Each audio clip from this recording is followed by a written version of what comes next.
matagutlo, matagadlaw. Adunay mga panghitabo dito sa kauluhan, panghitabo sa gawa sa atong nasod, ug adunay mga panghitabo dinhi sa atong dapit. Mga panghitabo nga mao'y makapaikag sa katawhan, nga mabinantayon sa lakat ug dagan sa panahon karon. Itanyag ning istasyon DXSR ang 7 o'clock Breakfast News.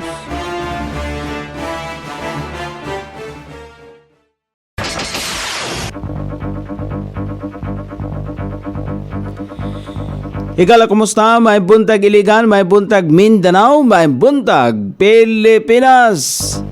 Adlaw nga Huwebes, Pizza 2 ni buwan sa Enero ning tuiga 2025. Sangan sa ato Station Manager, Pastor Robin Sulapas, kini ang inyong ka-SR Kabisaya Nonibi. Ang muhatod sa hanay sa balita sa alas 7. O karon sa uluhang tudling sa ato mga balita, kasaulugan sa bakong tuig dinhi sa Iligan, nagmalinawon. Walay girespondihan nga nabuthan o nasamdan gumikan sa pabuto atol sa pagsugat sa bag-ong tuig kagahapong adlaw dinhi sa Iligan. Usa ka banyaga kasamtangang gikustodiya una sa kapulisan tungod sa pagpanghasi. 14 anyos nga batang lalaki nakuhaan og gidudahang shabu nga mo kantidad og 170,000 pesos. Lalaki sa Cebu patay human nabuthan og pabuto ang naong. Ihap sa mga biktima sa pabuto niadtong holiday season miabot sa 340. 8 ka rehiyon nakasinati sa hulga sa mga pagbaha kagahapon sa bag-ong tuig. Balita sa gawa sa nasod Vietnam, nakataho og pinakaubos nga birth rate sa tuig 2024. Balita sa kinabuhing Kristohanon, duha ka house church nga pastor sa Vietnam gipusil sa nakamaskara nga mga lalaki. Kini ang uluhang tudling sa ato mga balita nga dalit kanato ning istasyon. DXSR 106.7 sa inyong FM dial. Ang bugtong radyo sa dakbayan sa Iligan nga nagsibiya sa balang kasulatan, pinasubay sa inspired and preserved. Not simply dictated, King James Version sa Anchor Broadcasting Corporation.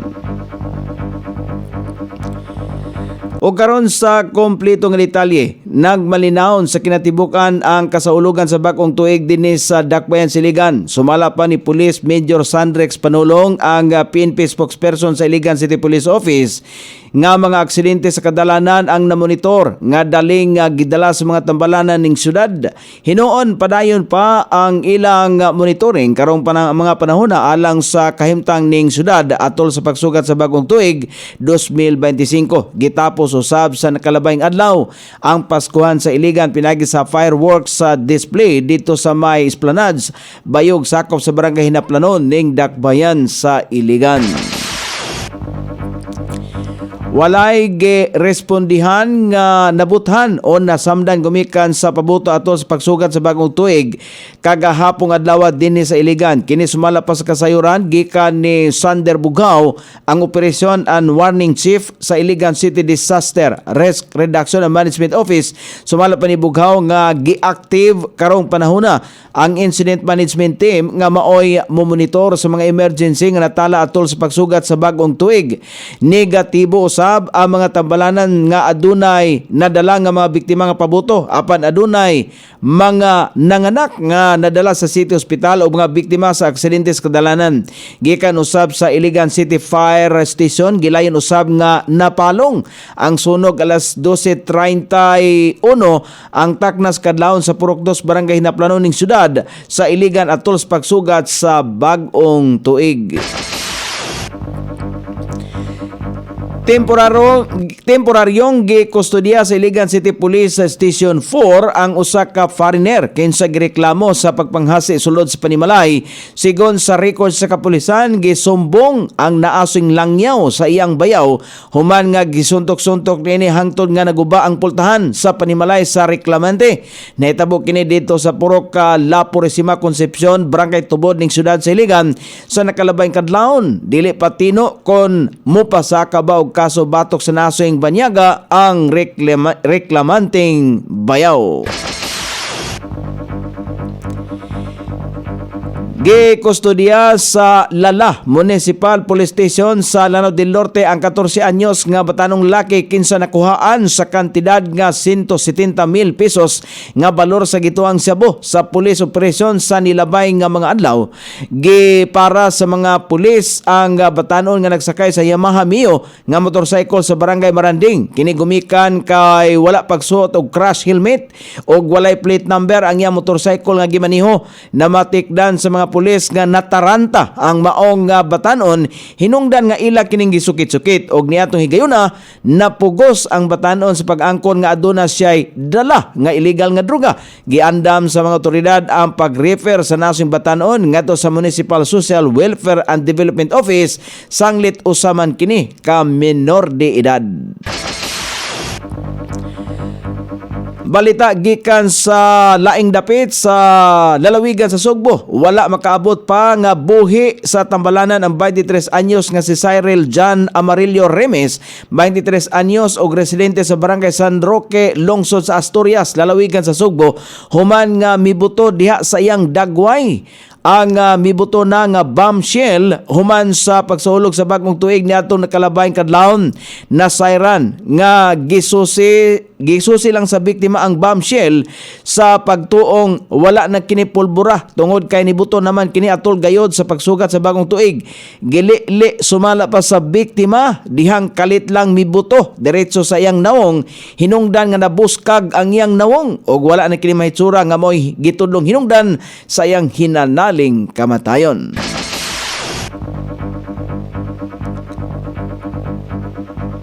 Balita sa kauluhan, mokabat sa 340 ang ihap sa mga biktima sa pabuto karong holiday season gikan sa 62 ka sentinel sites nga gibantayan sa Department of Health sugod pa sa Disyembre 22 sa tuig 2024 hangtod kagahapong adlaw alas 6 sa buntag Enero 1 ning tuiga 2025. Sa nasong ihap 141 ang nadugang kagahapong adlaw hinuon. Sa 64% kining mas ubos kumpara sa natala niadtong Enero 2024. Ang 239 sa mga biktima ang ana sa 19 anyos paubos, samtang 101 usab ang 20 anyos pataas. 299 ang mga lalaki, samtang 41 usab ang mga babaye. Kasagarang hinungdan sa injury sa mga biktima gumikan sa illegal nga pabuto sama sa Buga, 5-star og Piccolo. Sumala pa sa Departamento sa Panglawas ang nagunang injury nga naangkon sa mga biktima sa pabuto mao ang pagkabuta, pagkaputol bahin sa kalawasan og sunog nga mga panit. Busa pahimangno sa ahensya sa publiko o galing man nga mabuthan magpakonsulta gilayon sa ospital o sa doktor bisan gamay lang ang naangkon nga sama dinhi gikan sa pabuto aron malikayan ang tetanus. Bason og tubig ang mga pabuto nga wala nakabuto dihang giitsa sa kadalanan. Nagatubang sa hulga sa mga pagbaha ang 8 ka rehiyon sa Pilipinas sa unang adlaw sa pagtungtong sa 2025. Gilangkuban kani sa Region 2 sa Cagayan Valley, Region 4B Mimaropa, Region 5 Bicol Region, Region 7 Central Visayas, Region 8 Eastern Visayas, Region 9 Zamboanga Peninsula, Region 13 Caraga ug BARMM. Aniya mga lugar nga nasangpit nga rehiyon nga nakasinati sa mga pagbaha sa Region 2 sa Cagayan Valley, sa Isabela ug Cagayan, Region 4B sa Mimaropa nga sa Palawan, Region 5 Bicol Region, Masbate, Sorsogon, Albay, Catanduanes, Region 7 Central Visayas, sa Cebu, Bohol, Siquijor, Negros Oriental, Region 8 sa Eastern Visayas. Mao ang Eastern Samar, Northern Samar, Region 9 sa Zamboanga Peninsula, mao ang Zamboanga del Norte, Zamboanga del Sur ug Zamboanga Sibugay. Region 13 sa Caraga, Dinagat Island, Surigao del Norte, Surigao del Sur, Agusan del Norte, BRMM, Maguindanao ug Lanao del Sur. O karon sa balita sa gawa sa nasod, nakataho ang nasod sa Vietnam og pinakaubos nga birth rate sa tuig 2024 diin kini katulo nga sa gonson nga year below level. Nataho nga ana sa 1.91 children per woman ang birth rate sa tuig 2024 samtang nakataho og 1.96 kaniadtong tuig 2023 og 2.11 sa tuig 2022. Kini nga pag-ubos mao ang nahimong epekto sa modernization plans nga gipatuman sa gobyerno ngadto sa ekonomiya o katilingban. Busa bisan pa man sa 74.5 life expectancy rate sa Vietnam, pakyas ang nasod nga matubag ang gender imbalance sa birth og ang sagunson nga pagkagamay sa birth rate.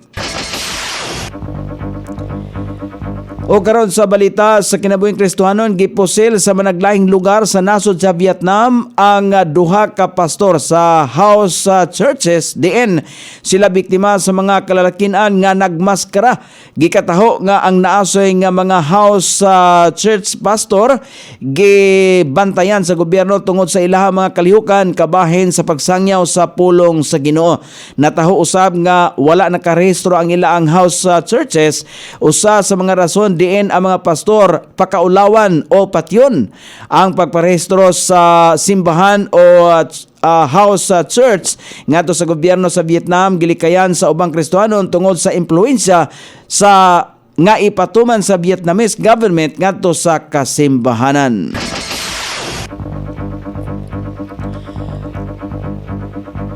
O karon sa kahimtang sa pagbanabana sa dagan sa panahon, ang Intertropical Convergence Zone ang makaapektar sa Visayas ug Mindanao ug Palawan.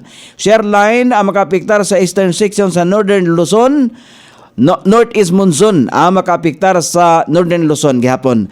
Ang Visayas, Mindanao, Romblon, Catanduanes, Albay sa Sorsogon, Masbate ug ang ubang bahin sa Bicol Region, Quezon, Marinduque, Aurora, Isabela, Quirino, Cagayan, Cordillera Administrative Region ug ubang bahin sa Cagayan Valley, Ilocos Norte ug ubang bahin sa Ilocos Region, Metro Manila ug ubang bahin sa Luzon ang makasinati paghihapon ug madag-umon nga kalangitan karong adlaw.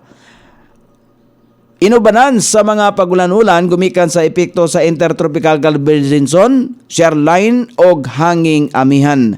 Sukod sa temperatura, dinhi sa dakbayan siligan ang kabugnawon ana sa 25 ug ang kainiton mosangko sa 30 degrees centigrado. Ang adlaw misilang kaganiya sa alas 6:22 ug mosahop unya sa alas 5:39 sa sayong takna sa kagabion.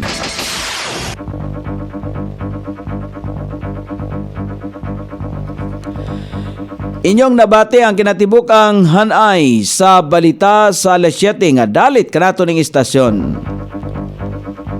DXSR 106.7 sa inyong FM dial.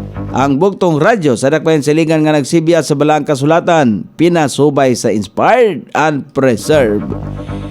Not simply dictated, King James Version sa Anchor Broadcasting Corporation. Sangan sa tigsuwat sa atong balitang internasyonal ug sa kinabuhing Kristohanon, pitjan sa balita lokal Coney Island sa ato station manager Pastor Ruben Sulapas. Kini ang inyong KSR Kabisaya Nonebi.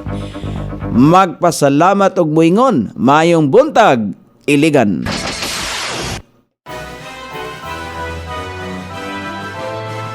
Inyong nabati ang 7 o'clock breakfast news hangtod na usab og mga adlaw sa samang takna o sa samang istasyon.